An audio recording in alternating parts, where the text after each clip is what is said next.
the changes that we're facing, even on a political level, are requiring companies to be very agile. For many of these students, the most interesting path in their own career growth and also in just creating value is figuring out how to use all of these approaches that we have as business entrepreneurs and apply them to classic standard corporations.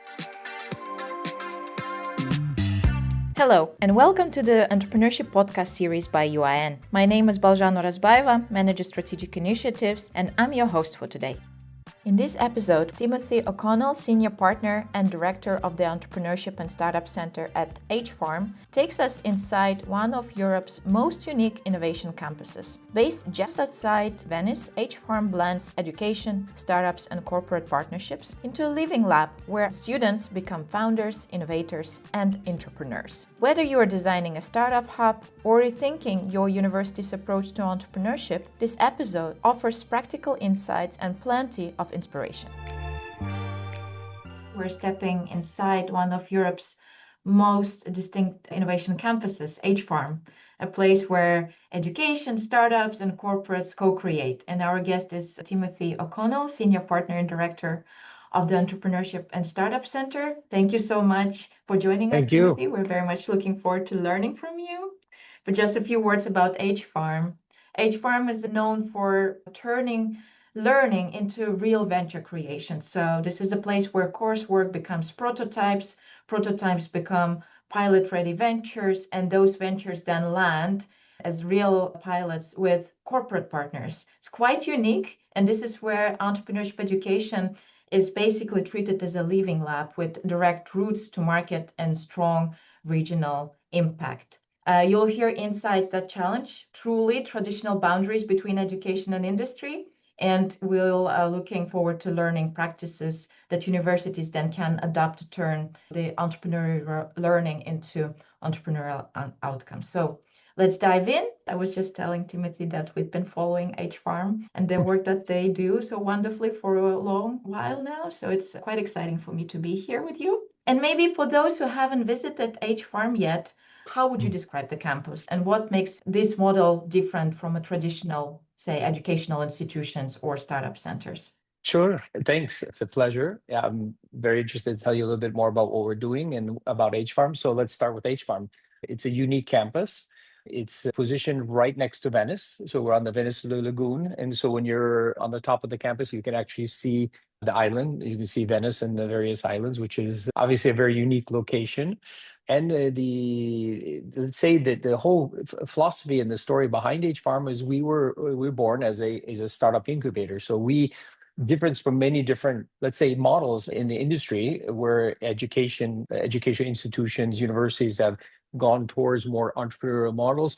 We were actually entrepreneurial first. So we started building startups, and we've invested and built more than 200. And so this is our kind of our core DNA.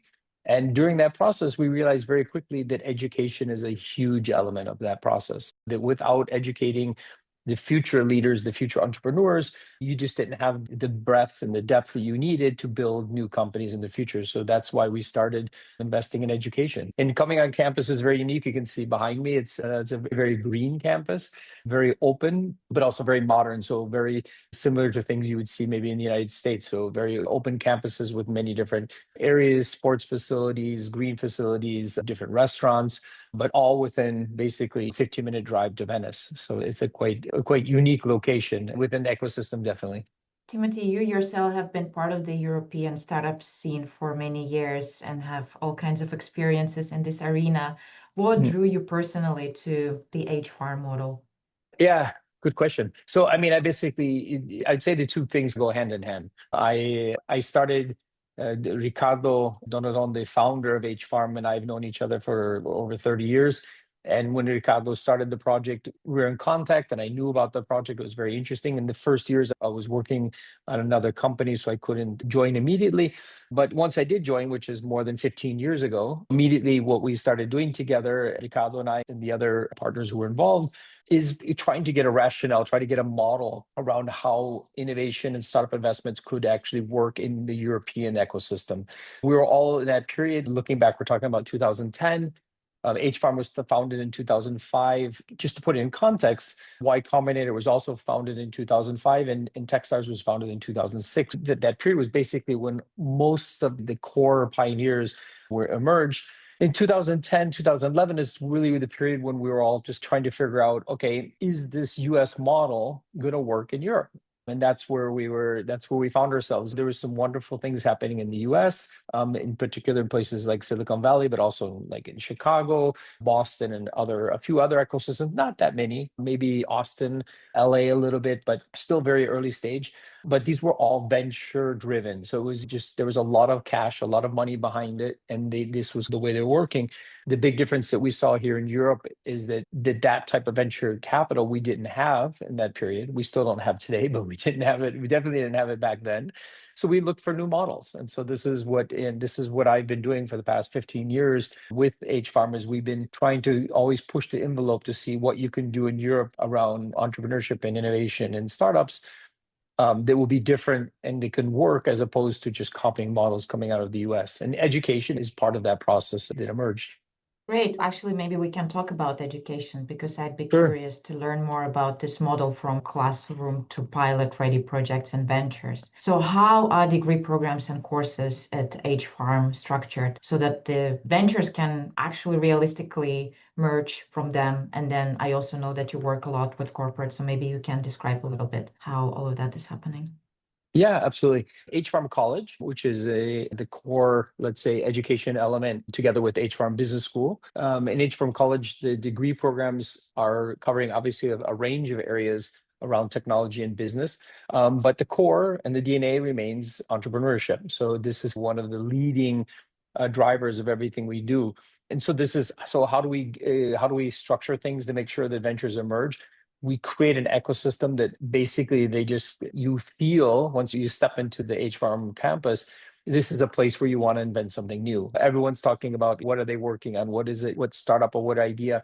And I think that type of ecosystem really helps. There's not that many places around the world where you have an entire ecosystem with usually during the school season we're more than 3,000 people between startups, students, professors, and others, and everyone's looking at different ways of pushing the boundaries of new technologies and new ventures. So this is, I think, the core. And then we have a lot of specific programs which are just for entrepreneurship. We have a bachelor's degree just for business creation and entrepreneurship. We have a new master's program which we're launching specifically on entrepreneurship. We have business school programs just on entrepreneurship and looking at like MBAs around things like open innovation and how corporate entrepreneurship and innovation, let's say they merge. So there's just a whole range.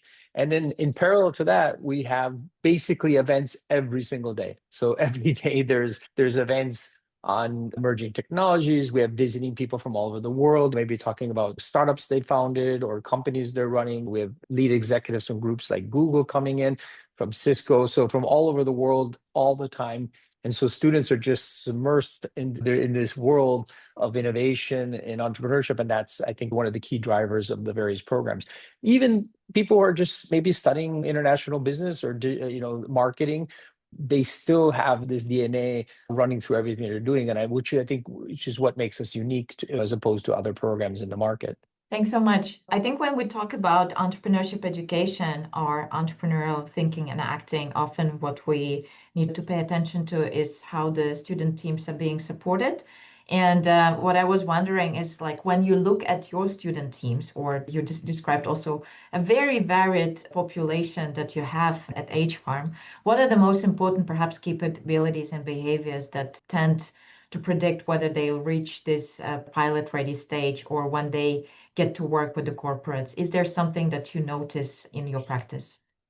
Yeah, so like mainly looking at things like the characteristics or traits of where we see entrepreneurs. These are things where on one side we're teaching, we're trying to help the students understand what it means to be an entrepreneur. But on the other side, as you said, there are certain traits that either you feel them or you don't. And I think that there's a whole range of these areas that we look at. I think curiosity has a huge impact on the ability to actually come up with new ideas and new companies, the curiosity of looking at other people's problems or other people's challenges and figuring out, can I solve that with technology?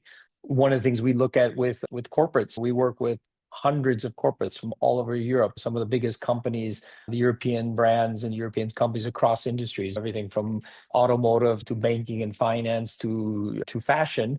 And across all these industries, we're always working with the students, working with the startups to figure, okay, what are the challenges that these companies have that we as a group can maybe add value to? So we're looking at things like, are they customer challenges? Are they product challenges? Are they ecosystem challenges, whatever it is, we're trying to figure out, are the technologies that we're working with today, technologies such as AI, blockchain, and other, are there things that we can be doing to support them? And the students who are really curious to actually try and do these things, they're the ones that we find definitely the most active. And the companies love that. They love seeing these students with passions for solving these problems and actually getting involved and looking at how they can make a difference or an impact on the company.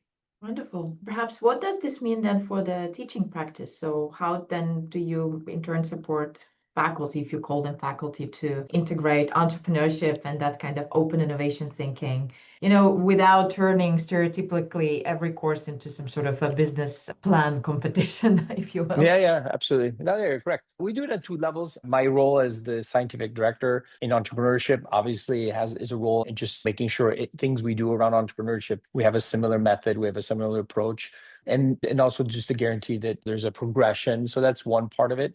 But on the other side, you're right. Everything we do isn't just we're not just pushing students to be entrepreneurs. I had an interesting conversation with one of our incoming students yesterday, and he was saying, on one side, I really would love to start my own business. But on the other side, I just have a feeling that the type of approach as an entrepreneur and as an innovator could be very interesting in existing companies. And that's music to my ears, and it's music to the ears, I think, of our professors and our corporate partners, because I think one thing we need for students to understand, it's not just about the next startup. That's not the only avenue, and it's probably not even the easiest avenue. For many of these students, the most interesting path in their own career growth and also in just creating value is figuring out how to use all of these tools and approaches that we have as business entrepreneurs and apply them to classic standard corporations. Today, with the changes that we're facing with AI and the global changes we're facing, even on a political level, are requiring companies to be very agile and to be open to change and to be open to evolving much quicker than they were in the past. And having students who have studied and understood what that means. What does it mean to put into question the business model? What does it mean to build a financial plan around a new idea? What does it mean to rapid prototype an MVP around an idea? These are all things that they're learning that can be applied across industries. And then, of course, at the end of the day, also to a startup. But this is not definitely the only option they have. And I think that this is one of the most exciting things for many of the students when they realize, oh, I could go work for a company like Audi, or I can go work for a group like Toyota, I can go work for a group like Gucci, and actually have an impact on what's happening on the innovation side and the digital side. And so this is where we're very active right now. The UIIN Conference 2026, where universities, industry, and innovators meet to shape the future. Join us in Stockholm for 3 days of insight, inspiration, and impact. Hear from global thought leaders, expand your network, and be part of the conversations driving collaboration forward. Secure your place now at uiin.org/conference. I really like hearing how the corporates have been very proactive in the way they work with you too. So maybe on that, you can tell us a little bit about what do corporate partners then would typically look for before committing. Commitment maybe is a big word, before wanting to stepping into collaboration with you, so to say, Yeah, when they start working with the students and perhaps even with students of founder-led ventures in the end as well. Yeah, I mean, I look back 10 years ago, and for the corporates, we used to call it when you had companies coming and visit a place like H Farm, or let's say Station F in Paris, or some of the other big ecosystems around the world. It was kind of like they were going to the zoo or to the museum. They would like walking around and they wanted to see the wild animals, the startups, and the crazy people working on things that they thought were just really distant from their own needs or their own approaches. Today, that's no longer the case. Now it's completely changed. So corporates are coming to us. They have very clear ideas. And it can go in a different range of needs. Often they want to organize or structure courses to help get their employees themselves to be more entrepreneurial. So we're doing a lot of training and a lot of work with our startups and with corporates, helping them understand how to become more entrepreneurial as a group. Often, for example, one of a really interesting project we've been working for quite a few years now, is with Toyota, and it's a project called Toyota Open Labs, where we're working with the Toyota Group, with many different companies within the Toyota Group, and collaborating with startups all over the world in numerous areas of technology and models. And that's been extremely interesting, because a group like Toyota has so many different projects at so many different levels. And so it's a huge opportunity also for the startups themselves, because there's just so many entry points. And so setting up, nurturing an ecosystem around that has been really interesting. And this is something we're doing over and over across all different programs. And then, back to which was our, let's say, our core DNA when we started doing accelerator programs with corporates around very specific needs. In the past, they were a little bit more, let's say, open. It was like accelerator programs around, let's say, fashion or food. Today, it's become much more technical. For example, we're in the middle of recruiting and selecting the startups for an accelerator program we have around distributed ledger technology, so DLT. So looking at things like blockchain and other emerging technologies, even things like AI and other Web3 technologies, and how they're impacting businesses. And so these are the type of projects that we're really keen on. And our corporate partners have become much, much more mature in what they need and what type of support they expect from us. That sounds very interesting. Yeah, I'm also curious to see, of course, how the new program will kick off. You talked a bit about at the beginning of your story about the region. I think it's quite interesting as well. So maybe we can revert back to it, because certainly H Farm sits in a very particular regional context in Veneto. So what features of that ecosystem have been most important for making your model work? And how do you avoid becoming like a training ground that talent and startups then leave? Because I do understand that probably the motivation is to keep that talent in the region too. So maybe we can talk about that a little bit.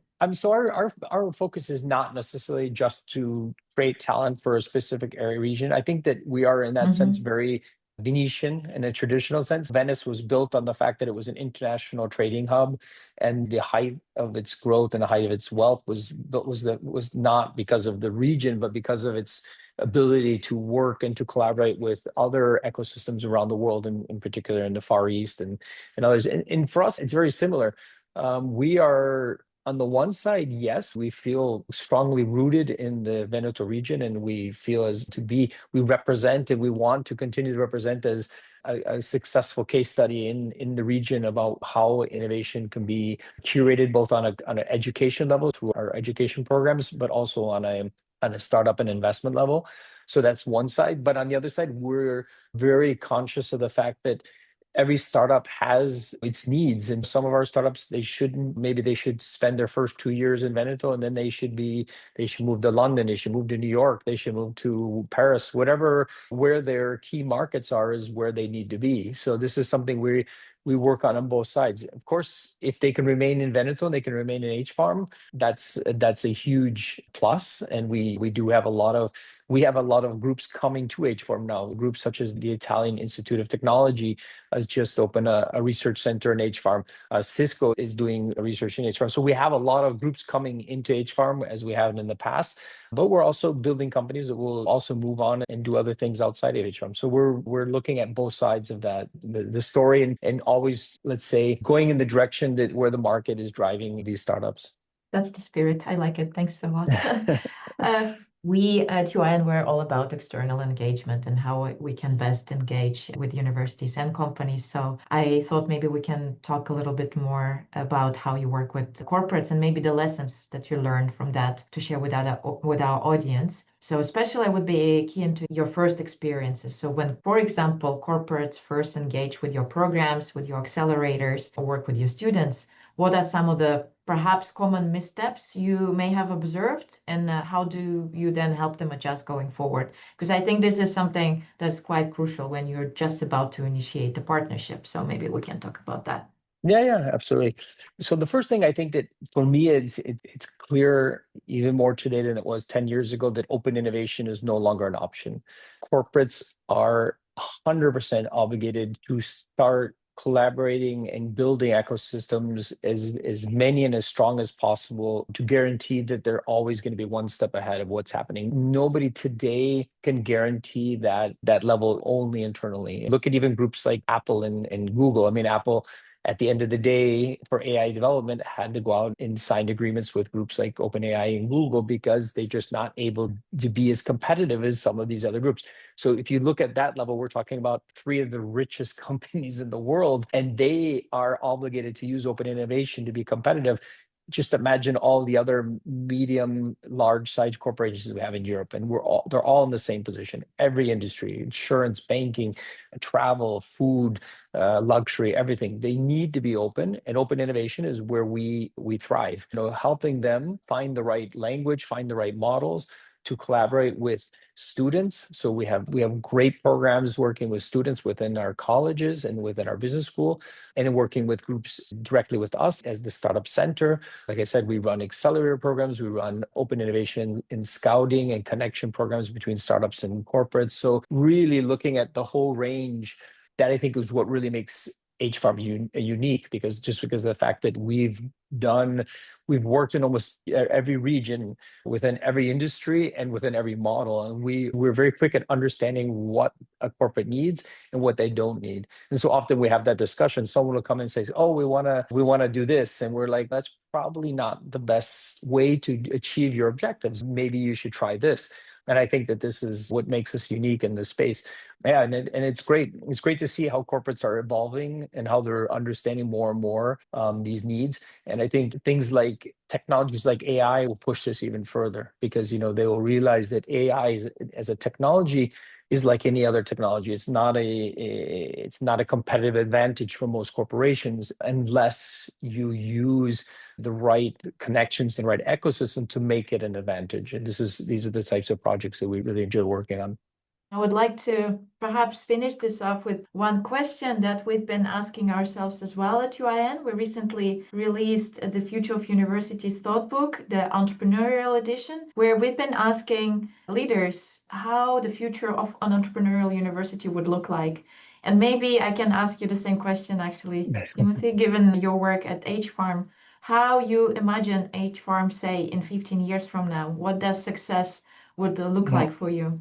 Yeah, I mean, I think the first answer to your question is easy. It's HFarm. So if you want to see what the future of an entrepreneurial university looks like, I mean, I'm not even being sarcastic. I think it really, you'll see something which is completely unique. We have universities from all over the world visiting HFarm every month, every week. And the first thing that comes back is always exactly this. This is where the future of a university, which is entrepreneurially driven, is going to be. And I think that's an important part. And where we're going to be, because obviously we are not happy at standing still. We're always pushing ourselves to go faster, to move forward. And what that's going to look like is, I think it's going to, as I said, I think the corporate relationship between education and the world of startups innovation is going to continue to move closer and closer. If we were, let's say, three ecosystems that were closing up, now we're really starting to intersect. And I think that intersection is really exciting. And I think this is part of the space that we are excited to be in. And I think that just we're going to find the other thing that we are doing in a very active way is we're collaborating with other institutions around the world. So we're already collaborating today with institutions such as Georgetown, such as NYU. We're looking at other institutions and figuring out, okay, what are their strengths and what are they doing which is interesting, and what do we have that we can add to that? And we're finding ways to collaborate. And I think that this is something we're going to continue to grow with and continue to evolve going forward. Wonderful. Thank you so much. I'm certainly excited to seeing where your journey will bring you next with HFarm. We will keep an eye on how those developments will be unfolding. Thanks so much for joining us. It was great to learn from you. And I'm sure our audience also got really enlightened with some of the insights that you have shared. Thanks so much, Timothy. Great. Thanks a lot. And welcome anyone who wants to come visit, or people who are interested. And anyone who has a startup, for example, as I said, in areas of deep tech, apply to our exponential science program, which is obviously a huge It's a big program, and it's going to be I think, very powerful. And always keep an eye out what we're doing, because we're always trying to do new things. Absolutely. Thanks so much for joining us. Bye, everyone. Thank you. Thank you for listening to today's discussion. Follow UIN on LinkedIn, and if you're enjoying our podcast, make sure to subscribe, rate, and review in your podcast platform of choice to help other people find this content too.